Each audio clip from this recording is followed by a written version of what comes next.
વાંકાનેર ખાતે ગઈ રાત્રે આવેલ અતિ ભારે વાવાઝોડું તથા ભારે વરસાદના લીધે પ્રતાપ રોડ પર આવેલ મણિકર્ણી મંદિરમાં આવેલ 200 વર્ષ જૂનો પીપળો ધરાશાયી થયો હતો। આ ઘટના લગભગ સવારે 9 વાગ્યાની આજુબાજુ બની હતી, જેમાં અચાનક જ પીપળાએ પોતાના મૂળિયા પાસેથી બહારની બાજુ એટલે કે રોડ પર ધરાશાયી થયો હતો, જેમાં આજુબાજુના 2 વીજ પોલ, વીજ વાયર પણ તૂટી ગયા હતા। આ પ્રતાપ રોડ એક ખૂબ જ વ્યસ્ત અને લોકોની ભીડભાડથી ભરેલો હોય છે તે સૌને ખબર છે, પણ સદનસીબે સવારે અહીંયા પીપળો પડ્યો ત્યારે લોકો દૂર હતા અને કોઈ પણ જાનહાનિ થઈ ન હતી, માત્ર એક બહેનને થોડું એવું વાગ્યું હતું।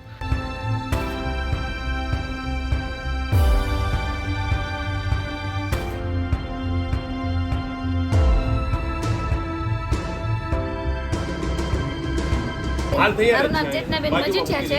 અહીંયા હું બહાર જ ઊભી હતી અને બરોબર અચાનક જ આવ્યું, માંથી બોલ્યા ભાઈ કે દોડો દોડો, એટલે દોડવા ગઈ ને તો સીધો આ કાચ મને માથા પર વાગ્યો અને પગમાં વાગ્યો। બસ ઠાકોરજીની કૃપાથી બચી ગયા, મોટી ઘાત વહી ગઈ। અચાનક જ આ એક દુર્ઘટના જ થઈ।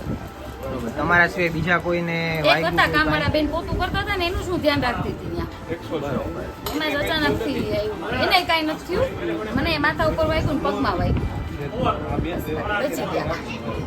આ ઘટનાના પગલે વાંકાનેર ધારાસભ્ય શ્રી જીતુભાઈ સોમાણી તથા વાંકાનેર નગરપાલિકા સ્ટાફ દોડી આવ્યા હતા। ઘટના થયાના ટૂંક સમયમાં જ જેસીબી બોલાવી વૃક્ષને હટાવવાની કામગીરી હાથ ધરવામાં આવી હતી। આ પીપળો લગભગ 200 વર્ષ જૂનો હતો તેવું માનવામાં આવે છે અને મણિકર્ણી મંદિરમાં આવતા ભક્તો અહીં પીપળે પાણી ચડાવતા હતા। હાલ આવા વાવાઝોડાના લીધે વૃક્ષો તેના મૂળિયા સાથે સંપર્ક મૂકી દેતા હોય છે, જેના લીધે આવી ઘટના બનતી હોય છે।